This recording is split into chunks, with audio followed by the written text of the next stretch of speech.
প্রথমেই জানতে হবে ভাই, ইউটিউব তোমার ভিডিওর উপর এত রাগ করলো কেন?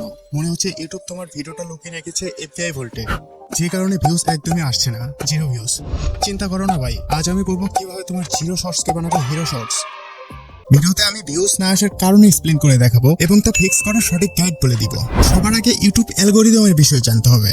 ভাই, ইউটিউব অ্যালগরিদম কোনো জাদু না, এটা এক ধরনের ম্যাথ মেকার। মানে ইউটিউব সবসময় চেষ্টা করে সঠিক দর্শকের সামনে সঠিক ভিডিওটা পৌঁছে দিতে, যে কারণে ইউটিউব অ্যালগরিদম তোমার ভিডিওটা ক্যালকুলেশন করে থাকে, তার উপর ভিত্তি করেই তোমার ভিডিওর ফলাফল আসে।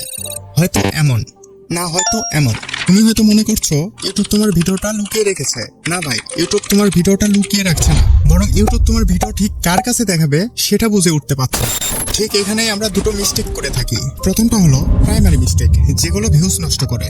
যে ভুলগুলো করলে তোমার ভিডিওতে প্রথমে কিছু ভিউজ এসে থেমে যাবে অথবা জিরো ভিউজেই আটকে যাবে। আর দ্বিতীয়টা হলো সেকেন্ডারি মিস্টেক, যেগুলো ধীরে ধীরে গ্রোথ কমায়। যে ভুলগুলো করলে তোমার ভিডিওতে ভিউজ তো আসবেই না, বরং তোমার চ্যানেল ফ্রিজ হয়ে যাবে। এখন চলো মিস্টেকগুলো এক এক করে এক্সপ্লেন করি এবং তা ফিক্স করি। Primary mistake 1, SEO metadata. ভাই, ইউটিউব অ্যালগরিদম তো রোবট, ও মানুষ না। তুমি যদি টাইটেল, ডেসক্রিপশন, ট্যাগে সঠিক তথ্য না দাও, তাহলে ও বুঝতেই পারবে না তোমার ভিডিওটা আসলে কি নিয়ে। ইউটিউব জানে না তোমার ভিডিও কোন দর্শকের কাছে দেখাবে। সার্চে তোমার ভিডিও পাওয়াই যায় না, 24 ঘন্টা পরেও ভিউজ থাকে 0 থেকে 10টা। Bad SEO, algorithm confused. Primary mistake 2, bad title and thumbnail. ভাই, টাইটেল আর থাম্বনেল যদি বোরিং হয়, তাহলে কেউ ক্লিকই করবে না। তুমি হয়তো সঠিকভাবে তোমার ভিডিওটা এসইও করেছো, কিন্তু টাইটেল আর থাম্বনেল তেমন ভালো দাওনি। সেই ক্ষেত্রে তোমার ভিডিও দর্শকের কাছে তো পৌঁছাবে, কিন্তু দর্শক সেটাকে ইগনোর করবে।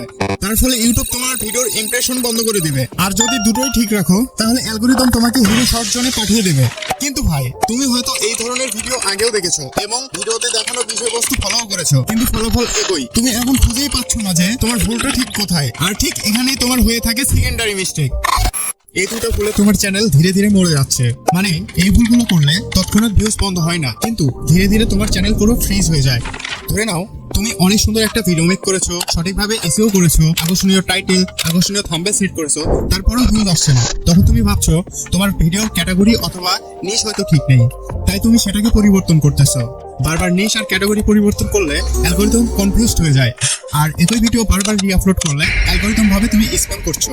তখন অ্যালগরিদম তোমার চ্যানেলের উপর ট্রাস্ট হারিয়ে ফেলে। তারপর কি হয় জানো? অ্যালগরিদম তোমার চ্যানেলকে চিরতরে ঘুম পাড়িয়ে দেয়। ভাই, নিশ বদলানো নয়, তোমার স্টাইলটা আপডেট করো। আর রি-আপলোড নয়, নতুন ভার্সন বানাও। এই দুটা ভুল ঠিক করো ভাই। মনে রাখবে ভাই, consistency plus creativity equal to algorithm trust. আর অ্যালগরিদম তোমাকে ট্রাস্ট করলে তোমার ভিডিওর অবস্থা ঠিক এমন হবে।